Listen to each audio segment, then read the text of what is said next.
So gagawa po tayo mga boss ng panibagong vlog sa cabinet na ito.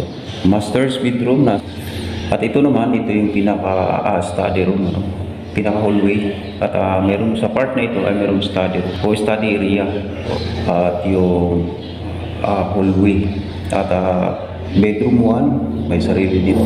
Kasi airwell mula sa bubong talaga mismo ito, butas ito sa bubong, pinaka-airwell. So ito yung bedroom 1. Mapapansin natin dito mga malalaki yung bedroom 1. So may sukat ito na 32 square meter, bedroom 1. So malawak ito.